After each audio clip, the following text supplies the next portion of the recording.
invités avec nous ce soir pour décrypter les mouvements de la planète marché. Malik Hadouk est à mes côtés en plateau, le directeur de la gestion diversifiée de CPR Asset Management. Bonsoir Malik. Bonsoir. Bienvenue. Merci. Et puis Benoît Pelloual nous accompagne par téléphone à distance ce soir. Bonsoir Benoît. Merci beaucoup d'être avec nous. Vous êtes stratégiste chez Vega IM. Commençons peut-être par un commentaire sur la réunion de la Banque Centrale Européenne, même s'il n'y avait pas beaucoup d'attentes et même si c'est sans doute pas la réunion de l'année, on va quand même commenter cette réunion de notre Banque Centrale Européenne. Malik, quel était l'enjeu selon vous et à l'arrivée, qu'est-ce que vous concluez de cette communication de Il n'y avait aucun enjeu particulier. La seule chose intéressante, à mon avis, c'est qu'on a senti quand même un ton plutôt optimiste sur la croissance économique à venir avec la réouverture et surtout la campagne de vaccination. Et la question la plus intéressante, c'est celle qui lui a été posée par un journaliste, je ne me rappelle plus lequel, qui lui demandait qu'est-ce qu'elle pensait des dernières décisions de certaines banques centrales, et notamment la Banque centrale du Canada. Oui, on parle rarement de la Banque centrale du Canada. Qui a décidé donc de réduire ses achats d'actifs à partir de lundi prochain. Et en référence aussi à ce que pourrait annoncer la Banque centrale américaine bientôt.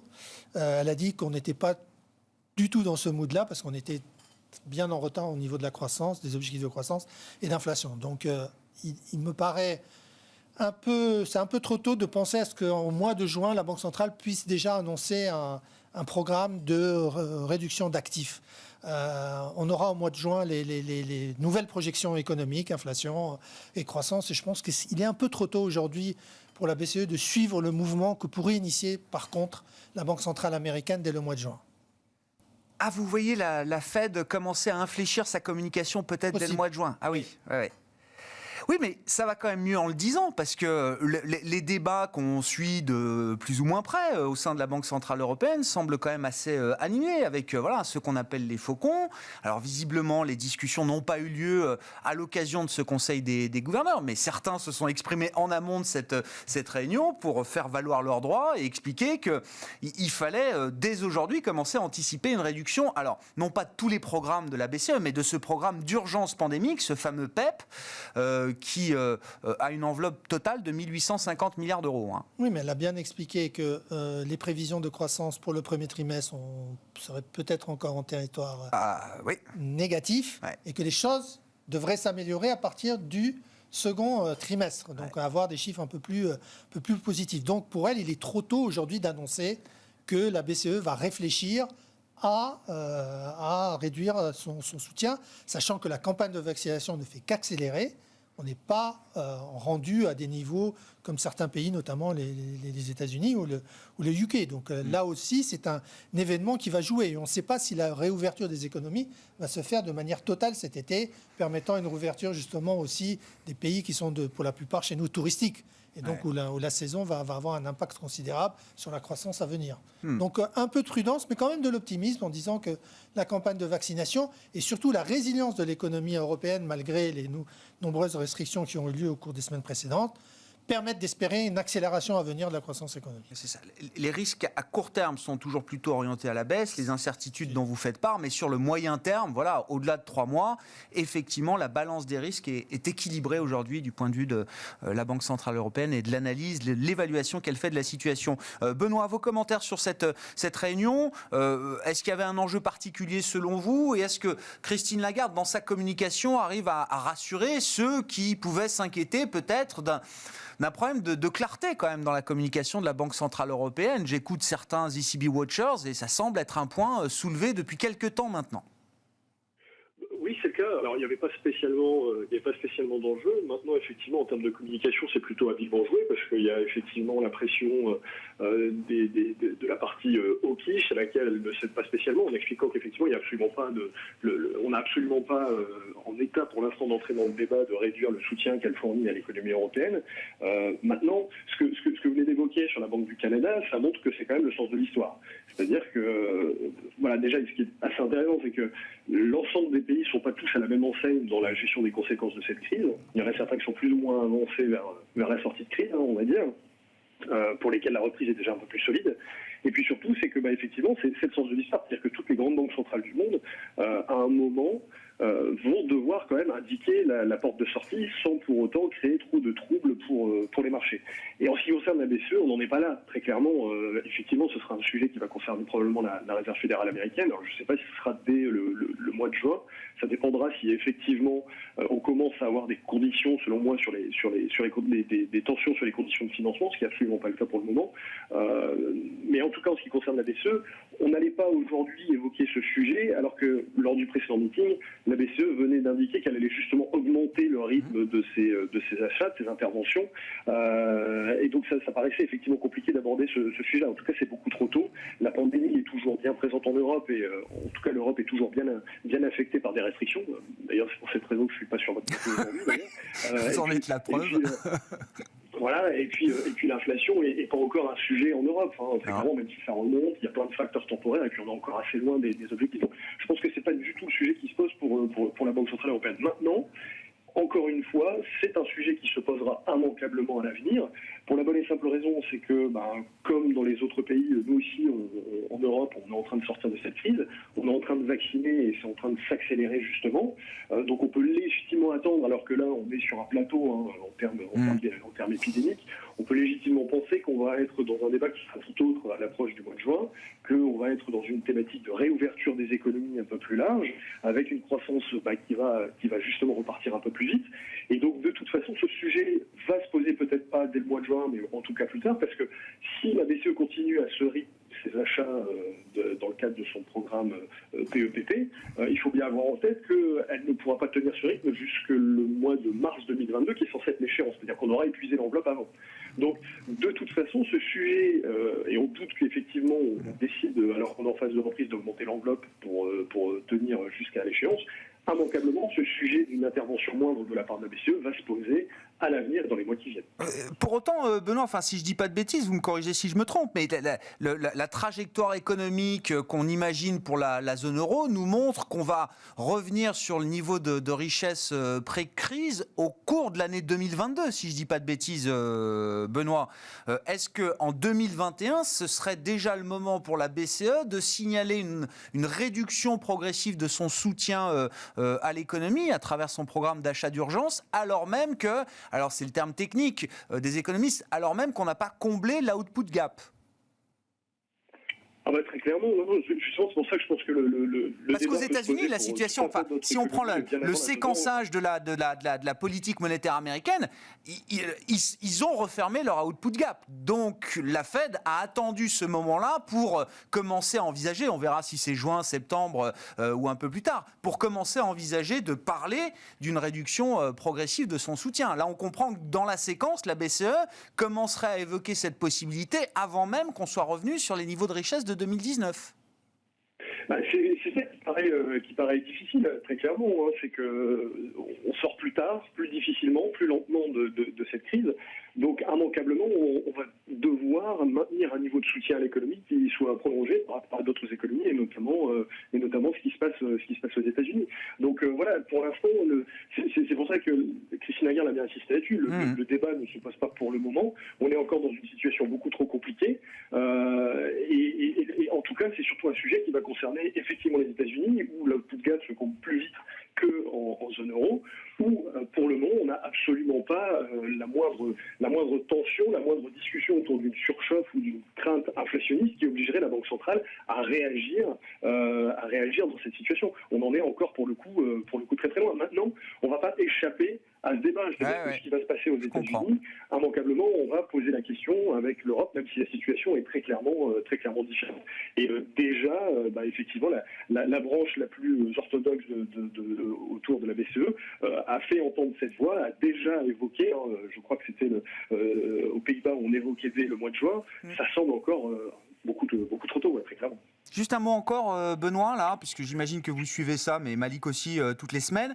La promesse a été faite le 11 mars dernier, c'était le dernier conseil des gouverneurs de la BCE, d'augmenter significativement, je reprends le terme employé, le rythme des achats dans le cadre de l'enveloppe d'urgence pandémique, le plan PEP, comme on l'appelle, 6 semaines après.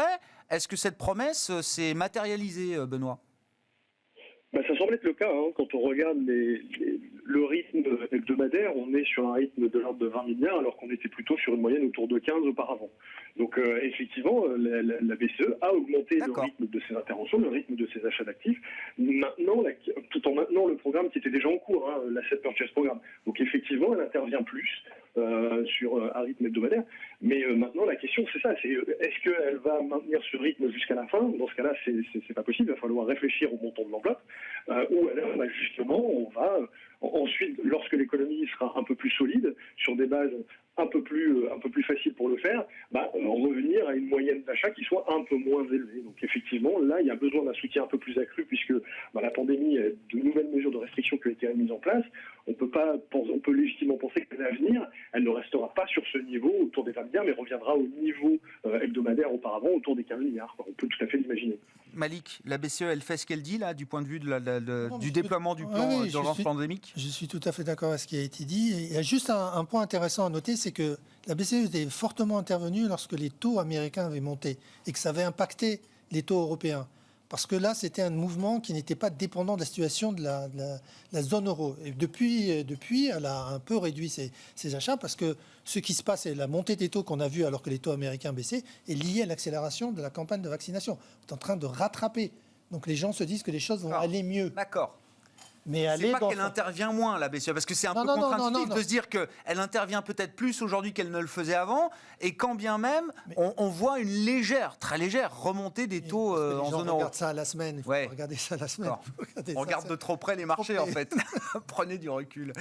Et pourquoi la Banque du Canada? Enfin, est-ce que c'est une banque qui... Pourquoi est-ce que c'est cette banque-là qui envoie aujourd'hui le premier signal de tapering? Voilà, le terme anglo-saxon. À partir de lundi, vous l'avez dit, ils sont à 4 milliards de dollars canadiens, je crois, et ils passent à 3 milliards d'achats. Ils profitent de la dynamique de l'économie américaine, comme en profite le Mexique. Et on a un rebond exceptionnel de la croissance économique. Puis ils n'ont pas les mêmes conditions ils n'ont pas eu le même plan de relance, et donc les questions de financement ne se passent pas aussi fortement qu'ils vont se poser aux États-Unis. Donc voilà, ils prennent les devants, ils passent de 2,5, je crois, à 6,5 de croissance cette année. Donc voilà, ils prennent... en plus, la campagne de vaccination accélère aussi au Canada, et se passe plutôt bien. Donc voilà, ils décident de réduire un peu pour éviter les tensions à venir. Alors on peut se poser la question de savoir pourquoi les Américains ne le feraient pas, puisqu'ils sont à peu près dans les mêmes conditions, à différence près qu'aux États-Unis, il y a une condition supplémentaire, c'est qu'on regarde le niveau de l'emploi. La Banque centrale est vigilante sur le niveau de l'emploi. Et aux États-Unis, on n'a pas retrouvé le niveau de l'emploi qu'on avait connu avant la crise sanitaire de 2020. Alors que la Banque centrale de Canada a pour elle les perspectives économiques et financières et la stabilité des prix uniquement. Comment vous regardez les marchés aujourd'hui, Malik? Alors, ça fait un peu plus d'un an qu'on a marqué le point bas des marchés globaux, on va dire, américains, européens. Ça fait 6 mois qu'on vit sur le rallye vaccin, un peu moins de 6 mois. C'était le 9 novembre, l'annonce des vaccins. On a tous cette date encore en tête aujourd'hui. Donc, il s'est passé beaucoup de choses. La dynamique de rattrapage a été très, très violente pour des compartiments, des secteurs de marché très cycliques qui étaient à la casse l'automne dernier encore. Où est-ce qu'on en est là, un an après? Est-ce qu'on est sur des niveaux fairs à peu près en termes de valorisation de marché? Et qu'est-ce qu'on peut imaginer pour la suite? Enfin, en début de semaine, quand on a vu la baisse de 2% là, sur les actions européennes, évidemment, c'est microscopique, on l'a déjà tous oublié, mais on se disait, tiens, c'est peut-être le moment d'une respiration, il y a peut-être besoin de consolider un peu sur ce marché, et puis 48 heures après, on voit quoi. On a le sentiment que finalement, on repart dans le même sens. Ce qui a dominé, bien entendu, au cours des dernières semaines, c'est les inquiétudes provenant de certains pays émergents sur le développement de l'épidémie. On a tous en tête ce qui se passe en Inde et au Brésil, où la situation est vraiment, vraiment, vraiment catastrophique, où l'épidémie est hors de contrôle. Mais le marché se rassure tout de suite par le fait que les campagnes de vaccination se passent. Et on est toujours... Il y a 2 facteurs aujourd'hui qui encore soutiennent la progression des marchés. C'est l'accélération de la campagne de vaccination qui offre un horizon et la réouverture des économies. Donc les gens se disent, demain, on va réouvrir, les choses vont encore aller mieux. Alors on peut se dire, mais on a déjà anticipé ça. On a beaucoup anticipé. Ouais. Mais les statistiques économiques continuent d'être des très bonnes factures aux États-Unis. On peut se demander si on peut aller encore plus loin, parce que les chèques ont été dépensés, la relance va être mise en place. Les résultats d'entreprise sont excellents de ce début de publication. Hein. On attend bien sûr les grosses techs qui publieront à partir de la semaine prochaine, mais tout ce qu'on a vu jusqu'à maintenant, que ce soit en termes de bénéfices ou que ce soit en termes de résultats, sont largement supérieurs à ce qui avait été estimé par le consensus, que ce soit aux États-Unis ou que ce soit en Europe. Et aux États-Unis, on révise même à la hausse les perspectives bénéficiaires des entreprises. Donc, voilà, on est dans un environnement... On se dit que l'accélération n'est pas finie encore. Voilà. Parce qu'on cherche le pic, la dérivée, c'est toujours la dérivée seconde. Bien sûr. Et la dérivée seconde va s'amenuiser. Oui, mais quand on recherche le pic, le pic de la réouverture aux États-Unis. Est-ce que c'est pas maintenant, là, en ce moment? Ce qu'on va attendre avec surtout beaucoup d'attention, regarder avec beaucoup d'attention, c'est le chiffre du marché du travail dans 10 jours. Ouais. C'est lui qui va donner la tendance. Parce que ce à quoi on a assisté, c'est que les marchés ont progressé. Et ça a été mentionné tout à l'heure. C'est parce que les taux d'intérêt réels continuent à rebaisser. Ils sont repartis à la baisse. Donc ça, c'est un soutien indéniable pour les marchés des actions. Mais là où on a, nous, une question, c'est pourquoi les taux américains ont autant reculé? Alors autant, on est passé de 1,75 on a touché 1,50. 1,50. On est remonté. Alors que les chiffres étaient meilleurs, les statistiques étaient meilleures, et que surtout on s'attend à une accélération dans les semaines à venir. Donc il y a un chiffre qui a été à notre avis un peu mal interprété, c'est le chiffre de l'inflation qui est apparu bénin, mais je pense que l'accélération de l'inflation est à venir. Hein. On voit aux États-Unis des prix dans les voitures d'occasion monter. On voit certains éléments qui montrent que l'inflation va accélérer, et peut-être un peu plus qu'on ne le pense. Et donc, les taux doivent remonter. Les taux doivent... C'est pas fini. C'est pas fini. Je pense que ce qui s'est passé, on a eu un effet technique qui a été très important. On a vendu, on a acheté la rumeur, puis on a vendu en fait le fait. L'inflation, elle n'a pas surpris vraiment à la hausse. Donc, et puis le discours de la Fed, bien sûr, a alimenté cela en disant on sera là tant que la reprise ne sera pas bien installée. Donc aujourd'hui, on n'est pas loin du pic que vous mentionnez à la fois sur les marchés, sur l'économie. Et on va arriver à un moment donné à une hausse des taux qui va amener à une respiration sur les marchés qui est nécessaire. Oui, c'est ça. Concomitamment avec la normalisation de l'économie américaine. Tout à fait. C'est ce moment-là qu'on cherche tous à deviner. Mais ça pourrait profiter à la zone euro qui a, en mois de mars, sous-performé par rapport au marché américain, parce que là, les conditions de financement, à notre avis, vont rester quand même assez stables. Oui, avec une accélération qui est encore à venir. Voilà, c'est ça. On aura passé l'accélération aux États-Unis, mais le marché se focalisera plus précisément. Vous pensez à ce moment-là sur l'accélération qu'on peut espérer. Et sur la thématique value qui a été elle aussi. Oui, je comprends. Ça reste en place. Benoît, comment vous regardez effectivement la situation de marché, partant peut-être de la situation américaine qui guide beaucoup de choses aujourd'hui? Est-ce que vous avez, vous, une idée là, du moment où on touchera le pic de l'accélération de réouverture aux États-Unis, Benoît? Parce que le calendrier va très vite. Hein. Je suis désolé, je mets quelques éléments sur la table, mais Biden promettait de vacciner 100 millions en 100 jours. Enfin, il a déjà vacciné la moitié de sa population adulte. Tout le monde a le droit au vaccin aujourd'hui. Chaque jour, ce sont plus de 3 millions d'Américains qui sont vaccinés au rythme actuel. C'est 1% de la population. Donc, on voit bien le calendrier qui s'est accéléré aussi sur l'idée de la réouverture complète de l'économie américaine. Et c'est très juste. Le pic, il est probablement pas très loin devant nous, là. C'est probablement au cours de ce second trimestre, hein, le pic de l'accélération de l'économie américaine.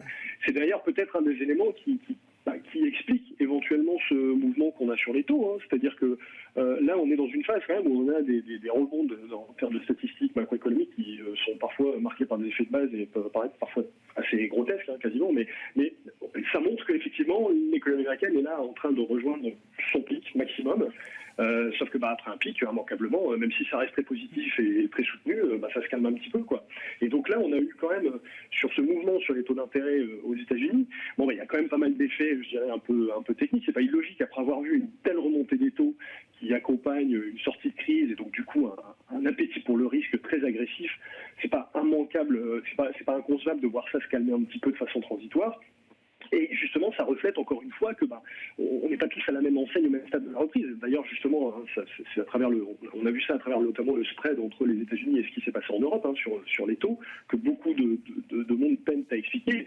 Bon, la tentative qu'on peut montrer, c'est effectivement cette divergence de tendance entre les États-Unis et l'Europe, parce que aux États-Unis, il faut bien avoir en tête que les taux longs avaient déjà commencé à remonter avant les taux européens. Donc déjà, il y avait cet effet qui était noté, et il faut bien avoir en tête qu'aux États-Unis, là, actuellement, les indicateurs d'activité, les ISM, on a plus de 60, à la fois dans les services, dans l'industrie, alors qu'en Europe, péniblement, dans les services, on est toujours en dessous des 50 points, c'est-à-dire toujours en contraction. Donc, on peut légitimement penser qu'à travers ce mouvement sur les taux, il y a l'anticipation que le pic d'accélération de l'économie américaine est tout proche, et que derrière, même si ça reste très bien, ça se calme un petit peu, alors qu'en Europe, on a encore une marge d'accélération qui permet au taux long de continuer de progresser un petit peu. Alors maintenant, sur le sentiment, là où je vais peut-être diverger un petit peu, c'est que fondamentalement, on est toujours très positif parce qu'on a une combinaison qui est très bonne pour les actifs risqués, c'est-à-dire réouverture des économies, amélioration de la crise sanitaire, donc on a une reprise, un soutien budgétaire qui continue de produire ses effets, une politique monétaire toujours super accommodante, donc ça c'est bon pour les actifs risqués parce que les taux restent inférieurs à la croissance, et justement c'est ce qui était évoqué, ce qui importe c'est justement les taux réels en réalité, et on a vu que les marchés s'étaient inquiétés quand les taux réels étaient en train de rebondir, on a vu que derrière, ils se sont calmés, et en tout cas ils restent très largement négatifs, donc ça stimule justement fondamentalement l'appétit pour les actifs risqués. Maintenant, tactiquement, on a commencé, nous, à prendre un peu de bénéfices et à se montrer un poil plus prudent. On est revenu dans notre allocation actif à la neutralité. Ça reste très tactique, même si on souscrit toujours à un scénario de reprise à moyen long terme. Et ça repose sur quoi ? Sur le fait que les marchés soient revenus quasiment sur leur plus haut historique, donc la crise, elle est quasiment effacée. Et aussi par le fait qu'il n'y a plus forcément énormément de bonnes nouvelles à attendre. C'est-à-dire que toutes les grandes annonces par les États en termes de politique budgétaire, les politiques monétaires sont maintenant en régime de croisière, et puis ce qui arrive en termes de politique budgétaire n'est pas tout à fait pareil. Enfin, le plan infrastructure aux États-Unis, c'est marqué par de la hausse d'impôts, c'est financé par de la hausse d'impôts. Donc en termes d'interprétation par les marchés, c'est pas tout à fait la même musique. Et puis, je rejoins ce qui était évoqué sur le plateau. Il y a la crise sanitaire. Là, il y a quelque chose qui est en train de susciter le débat, c'est que jusqu'à présent, le marché achetait l'idée de vaccination, déploiement des vaccins, etc. Et donc l'espoir de revenir à un monde complètement normal. Sauf qu'on s'aperçoit que c'est peut-être pas aussi simple, parce que déployer les vaccins, c'est déjà compliqué dans les pays développés, même si on y arrive très bien quand on voit ce qui se passe aux États-Unis. Dans le monde émergent, c'est pas tout à fait la même chose. Et effectivement, la question de ce qui se passe en Inde, au Brésil, particulièrement en Inde, est très inquiétante. Pourquoi ? Parce que si on n'arrive pas à vacciner suffisamment et rapidement dans ce type de pays, on multiplie la chance d'avoir l'émergence de nouveaux variants qui viendraient challenger les vaccins actuels. Mais surtout, c'est qu'on va maintenir des foyers importants d'épidémies qui vont immanquablement maintenir un degré de restriction dans l'économie mondiale. Et vous l'avez vu, maintenant, la plupart des pays, la plupart des gouvernements publient des listes de zones où on peut aller ou de no-go zones en fonction de leur situation sanitaire. Si on ne parvient pas effectivement à vacciner le monde entier et à tendre vers l'éradication de ce virus, immanquablement, on va avoir des restrictions qui vont peser dans l'économie mondiale, degré qui sera plus ou moins important. Et je pense que ça, c'est peut-être le débat qui est en train de nouveau d'émerger, alors qu'on est dans une situation de sortie de crise très optimiste, en disant on a un vaccin, on va pouvoir éradiquer le virus, on va progressivement se rendre compte que c'est peut-être pas aussi simple que ça, la situation des émergents est quand même vraiment problématique. Et puis le dernier élément, c'est l'inflation, effectivement, on évoquait, là on rentre dans le débat, et on va avoir des stats qui sont publiés, on a eu les premières, on va enfin savoir, peut-être essayer d'avoir des idées, de savoir si cette poussée inflationniste est temporaire, liée à des facteurs, je dirais, traditionnels de sortie de crise, ou est-ce que s'il y a quelque chose de plus soutenable derrière, avec les conséquences que ça peut avoir sur le marché. Donc combiné à tout ça, on a eu tendance tactiquement à prendre un peu de bénéfices et à revenir à la neutralité, justement. Ouais, bon, tactiquement d'ailleurs, c'est peut-être là qu'il faut regarder les choses.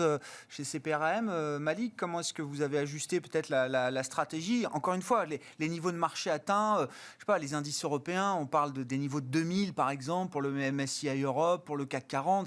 On sait que c'est quand même des grosses résistances, plus que psychologiques. C'est des niveaux dont on ne s'est jamais vraiment affranchi. On parle de niveaux d'il y a 20 ans. Donc ça peut faire un peu peur quand même pour ceux qui sont exposés au risque aujourd'hui là dans le marché.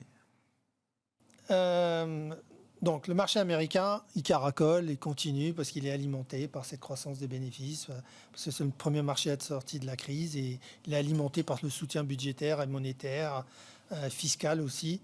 Alors aujourd'hui, quand on interroge les gens sur qu'est-ce qu'ils craignent sur les...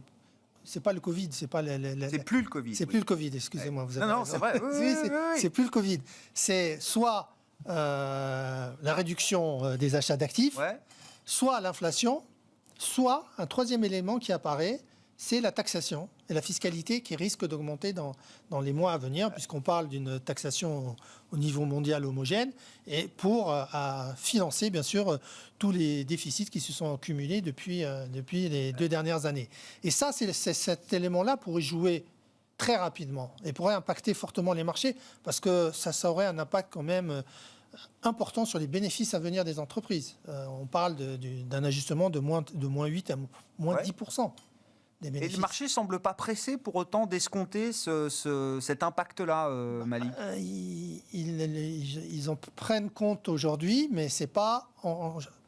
Il faut qu'il y ait un accord, et pour l'instant, pour qu'on trouve un accord, il faut qu'il y ait des crédible encore politiquement que ça l'est aujourd'hui. Donc, sur la situation des marchés, aujourd'hui, c'est ce que je disais tout à l'heure, tactiquement, bien sûr qu'il va falloir commencer à réduire, parce que en plus, nous, on pense qu'il faut aujourd'hui réduire tactiquement la duration des portefeuilles, notamment sur les taux américains, et réduire en même temps l'exposition, notamment sur les marchés américains. Et toujours rester positionné sur le marché européen qui, à notre avis, devrait profiter à nouveau du retour de la rotation sectorielle en faveur de la value, à la faveur de cette hausse des taux. Cette dynamique peut reprendre, parce qu'elle s'est un peu affadie, on va dire, depuis un mois et demi. C'est ça. Depuis un mois et demi, oui. On a eu une reprise. En fait, ce qui a surperformé au cours du dernier mois, c'est les valeurs de qualité. C'est le retour des valeurs de qualité qui ont repris le dessus, qui avaient été très sanctionnées lors des 2 précédents mois de l'année. La grande question, c'est qu'est-ce qu'on fait des émergents ? Oui. Parce que là, non mais c'est très intéressant. Alors, il y a la situation épidémique en Inde ou dans des grands pays d'Amérique latine, là, hors de contrôle. En Chine, ça n'est plus le cas aujourd'hui. Et pour autant, on voit quand même une phase d'ajustement de l'économie chinoise et des marchés asiatiques chinois qui ont bien sous-performé depuis plusieurs mois maintenant. Hein. Très fortement. Alors qu'ils avaient surperformé en début d'année, ils ont très fortement, ils ont rendu, et même rendu plus que rendu toute leur avance de début d'année. Ils ont été fragilisés par 2 événements. Il y a le premier événement, c'est la reprise en main par les politiques et toute la politique de régulation qui se met en place. Hein. On reprend le contrôle des grandes entreprises privées qui avaient pris trop de pouvoir au goût du pouvoir central. Votre directrice des études de la stratégie, Laetitia Baldeschi, qui est avec nous en début de semaine, dit « Je pense que l'économie chinoise n'a jamais été autant administrée qu'aujourd'hui ». Et on parle d'une économie qui est, par nature, déjà fortement administrée. Et le deuxième élément, c'est, elle a dû en parler aussi, c'est la politique qui devient plus restrictive, la politique monétaire qui devient un peu plus restrictive, et donc qui a joué. Et ces vents contraires vont durer encore ? C'est la vraie question. Compte tenu que lorsqu'on regarde les bénéfices des entreprises chinoises, elles sont plutôt bien orientées. Donc la correction qu'on a subie, elle est liée à ces 2 facteurs. Mais c'est vrai que la valorisation des marchés chinois reste un peu élevée. Sur l'ensemble du monde émergent, alors ça va vous surprendre, mais nous, on est plutôt enclin à revenir sur l'Amérique latine, malgré ce qui se passe au Brésil, parce qu'ils vont profiter indéniablement de l'accélération de la croissance économique américaine. Ouais. C'est ce qu'on voit avec le Mexique. Le Brésil, je sais que c'est un bourbier politique et sanitaire, mais c'est un pays qu'on regarde et dans lequel on s'apprête peut-être à investir, mais on attend que la situation se stabilise. Les marchés émergents auraient dû profiter de cet environnement économique porteur, mais ils ont été fragilisés par la hausse des taux dans un premier temps et par l'appréciation du dollar, deux événements qui se sont modérés au cours des récentes semaines. Benoît, je ne sais pas si vous voulez dire un mot des émergents, puis je voulais qu'on garde quand même quelques minutes pour parler du climat. C'est une journée importante de ce point de vue-là, en tout cas en affichage et en signaux politiques envoyés, ne serait-ce que par les États-Unis, avec la réunion organisée aujourd'hui par Joe Biden, Xi Jinping, Vladimir Poutine, Emmanuel Macron, les Européens, tout le monde a pu y participer à distance, évidemment, et on retient évidemment, alors ce sont des affichages importants, les objectifs de réduction de gaz à effet de serre affichée alors hier par l'Europe, aujourd'hui par les États-Unis. On parle de baisse de 50% pour les États-Unis horizon 2030 par rapport au niveau de 2005. Ce sont des objectifs qui sont considérablement durcis, évidemment. Ce n'est pas Donald Trump qui allait durcir ses objectifs. Donc c'est Joe Biden qui s'en charge. Comment vous regardez déjà ces effets d'annonce, ces objectifs qu'on se fixe et on voit les stylos qui chauffent, hein, tout le monde signe des engagements, les banques, les États, tout le monde y va de son engagement. Est-ce qu'à un moment ça veut encore dire quelque chose et la réalité économique derrière, qu'est-ce que c'est, Benoît ? C'est ça, effectivement, c'est vrai que les effets d'annonce donnent des objectifs quand même assez agressifs. Donc ça, c'est quand même du coup une question qui va immanquablement se poser au marché. Pour la bonne et simple raison, c'est que, il va falloir qu'on juge de l'équilibre subtil pour atteindre cet objectif entre l'incitation, c'est-à-dire à travers l'investissement qui va être fait, qui là peut porter un effet extrêmement positif pour la croissance potentielle, parce que si ça se traduit par beaucoup d'investissements dans la recherche, l'innovation, les technologies, etc., parce que ça, on sait que dans les dépenses, on ne sait pas trop ce qui dope la croissance potentielle ou pas. En tout cas, on sait que les dépenses en infrastructure, comme on veut le faire là aux États-Unis, c'est assez peu d'effet sur la croissance potentielle. Par contre, si on dépense dans de la technologie, dans la recherche, développement, etc., c'est un effet positif sur la croissance potentielle. Donc si ça se traduit par ça, c'est quelque chose qui peut être de nature vraiment bon pour soutenir le cycle et fondamentalement à long terme, parce que ça va créer des emplois qualifiés. C'est quelque chose qui va vraiment nous aider à arrêter cette spirale de déclin des gains de productivité. Ça peut être une des solutions. L'autre côté, le pendant, qui me laisse à penser que ça paraît un peu risqué, et justement c'était déjà évoqué, il y a quand même des velléités de taxes qui se manifestent. Ça va être immanquablement un sujet à l'issue de cette crise, vu les montants qui sont dépensés pour financer les dégâts de cette crise. Et justement, si ça se traduit par tout un tas de nouvelles taxes, par des contraintes très fortes qui pèsent, je dirais, sur les mauvais élèves liés à cette transition énergétique, c'est là où justement ça va avoir un effet qui peut être négatif sur le marché. Négatif notamment parce que ça peut avoir un effet inflationniste et renforcer justement ce risque inflationniste qui est un des sujets d'inquiétude pour les marchés.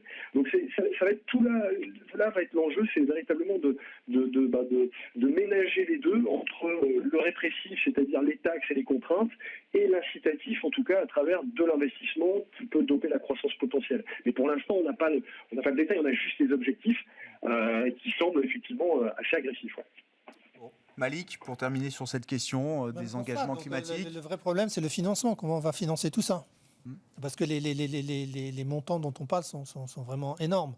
Et donc, comment ça va être pris en charge ? Est-ce qu'il y aura des subventions ou pas ? Est-ce que les entreprises devront s'endetter à nouveau pour mener à bien leur projet ? Est-ce que ça va se faire par du capital propre, par la levée de fonds ? Donc, comme on l'a mentionné, on n'a pas les détails. On sait que les montants vont être importants et ça va être un relais de croissance qui permettrait de poursuivre le cycle que l'on connaît actuellement. Parce que la question du climat, c'est une question aujourd'hui essentielle et centrale pour la survie de notre planète. Donc, je pense qu'il y a une détermination vraiment réelle des politiques pour aller dans ce sens. Ouais, ce sont des engagements, comme on dit, binding, quoi. Enfin, oui. C'est ça, des objectifs engageants. Hein. Ouais, c'est ça.